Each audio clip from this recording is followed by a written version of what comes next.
Legendary footsteps, the life of Julius Caesar. The cold steel of the dagger glints in the flickering torchlight, a lethal promise of betrayal. The sharp metallic smell of blood mingles with the heavy scent of sweat and anxiety, filling the chamber with a palpable tension. Julius Caesar stands tall, his toga draped gracefully over his broad shoulders, but beneath that composed exterior, his heart races, pounding like the war drums of Gaul. "Beware the Ides of March," a voice rings out, cutting through the oppressive silence. It is the voice of the soothsayer, foreboding and deep, vibrating through the air like a thunderclap. Caesar, unperturbed, dismisses the warning with a wave of his hand. The Ides have come, but they are not yet gone. The words are defiant, but deep inside, a knot of unease tightens in his gut. As Caesar steps forward, his sandals echo against the marble floor, each step resonating with the weight of his power and the burden of his decisions. The air crackles with tension. Suddenly, the first blade plunges into his side, a gasp escapes his lips as the cold steel bites into warm flesh. Blood flows freely, hot and visceral, pooling beneath him as he grapples with the shock of betrayal. "Et tu, brute," he gasps, the words barely escaping his lips, laden with disbelief and heartbreak.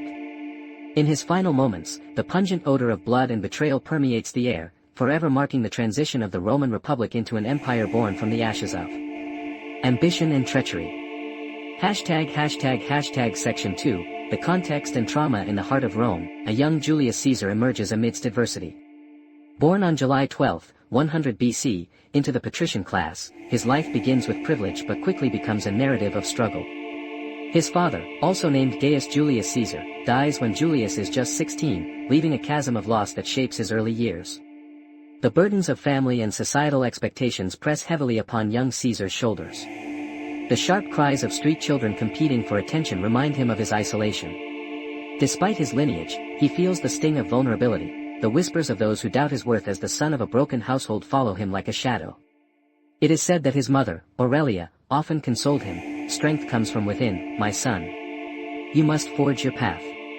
Yet in her eyes, he sees the flicker of fear, the fear of poverty, of political machinations that could crush a family at any moment. In these moments, the silence of the night is broken only by the scratching of his quill on parchment, a desperate attempt to escape the confines of his reality through knowledge. The scent of ink and worn leather fills the air, but even this is tinged with the bitterness of uncertainty. He dreams of power, but the ghosts of his family's struggles haunt him, reminding him of the fragile line between fortune and failure. Section 3, the first struggle. As a young man, Julius Caesar faces political challenges that threaten to derail his ambitions. His early foray into public life sees him seeking an alliance with various factions within the Senate. However, it isn't long before he faces scorn from established senators, unwilling to see him ascend to power. In 68 BC, he attempts to become a quaestor, a stepping stone to higher office, only to find himself mocked and dismissed. The laughter of the elite echoes in his ears, a cacophony of disdain that rings far too close to home. In a particularly cold February, the Senate convenes to vote on his position, and the atmosphere is biting, as if the very walls mock his ambition. He recalls the words of his mother, "You must be as resilient as the oak, my son." Yet, in that moment, he contemplates abandoning his dreams. "Maybe I am not cut out for this," he whispers to himself, the sound almost lost amid the tumult of laughter and debate surrounding him. The thought weighs heavily on him, a dark cloud looming in his mind. He leaves the Senate disheartened, the cold bite of reality sharper than the winter air as he stomps through the forum, crushed under the weight of unfulfilled expectations. Section 4, the turning point and tactics. His fortunes change dramatically when he is appointed governor of Gaul in 58 BC. Here, Caesar finds his remarkable military genius blossoming amid the chaos of warfare. The scent of sweat and leather fills the air as he gathers his troops, each man marked with determination and anxiety. "Today, we fight. Not just for land but for the future of Rome," he bellows, his voice rising above the din, igniting a fire in the hearts of his soldiers. His strategy begins with the audacious conquest of the Helvetii, a formidable tribe threatening Roman territories. He employs an ingenious tactic known as the double envelopment. Caesar's legions march tirelessly, the earth beneath their sandals trembling with the weight of ambition. "Surround them completely," he explains, the warmth of the fire juxtaposed against the chill of the impending battle. "We shall catch them off guard, strike from all sides. They will flee in chaos." The meticulous planning, the calculated risks, every decision relies on his ability to read the battlefield. On the day of the battle, the air is thick with the smell of both fear and courage, the battlefield engulfed in a mist of anticipation. As they close in on the Helvetii, chaos erupts. In that heated moment, Caesar's voice booms, "Remember, we are the might of Rome." The sound of his command cuts through the noise, his troops rallying under the banner of their general. It is at this moment, amid the clash of steel and the cries of the wounded, that Caesar realizes the power of his vision, a vision that will change the course of history. Section 5. The climax. The most pivotal conflict of his military career looms on the horizon, the Battle of Alesia in 52 BC.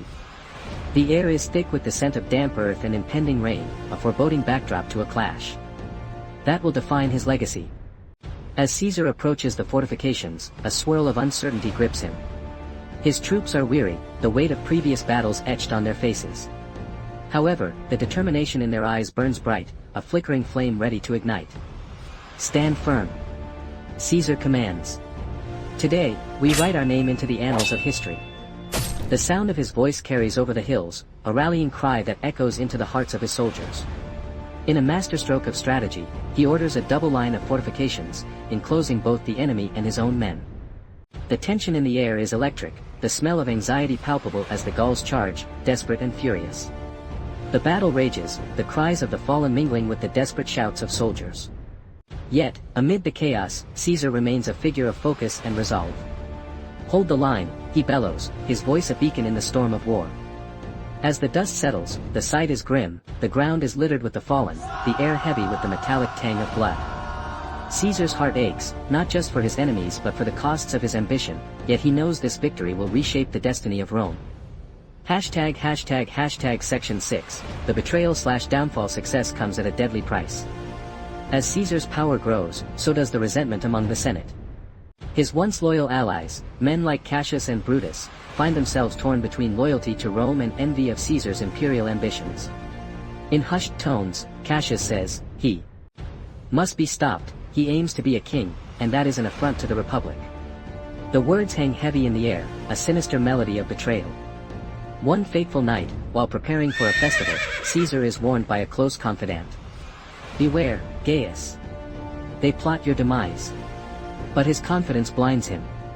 "What is Rome without ambition?" he replies, brushing aside the ominous warning. The fateful day approaches, betrayal festers, and the weight of Caesar's decisions looms large. "And you, Brutus," he utters, the betrayal cutting deeper than any blade. "You too have turned against me." It is a moment of acute anguish, a knife twisting in his heart as he realizes the extent of his isolation. Friendship has morphed into treachery, and his legacy is at stake. The warmth of loyalty evaporates, leaving only the chill of betrayal. Section 7. Legacy and philosophy. Julius Caesar's legacy remains a complex tapestry of ambition, betrayal, and transformation. He reshapes the political landscape of Rome, transitioning it from a republic to an empire. As history reflects on his life, one must consider the weight of ambition. Did Caesar rise to greatness, or did he fall victim to the very power he sought? In his own words, experience is the teacher of all things. His life is a reflection on human nature, ambition, and the fine line between greatness and tyranny. His story serves as a cautionary tale, a reminder of the fragility of power and the depths of betrayal. The smells of victory and loss linger in the air, shaping the narrative of history. As we ponder the legacy of Julius Caesar, we are left with the bittersweet truth of ambition. It can elevate a man to greatness or lead him to his demise. The question remains, will history remember him as a hero or a tyrant?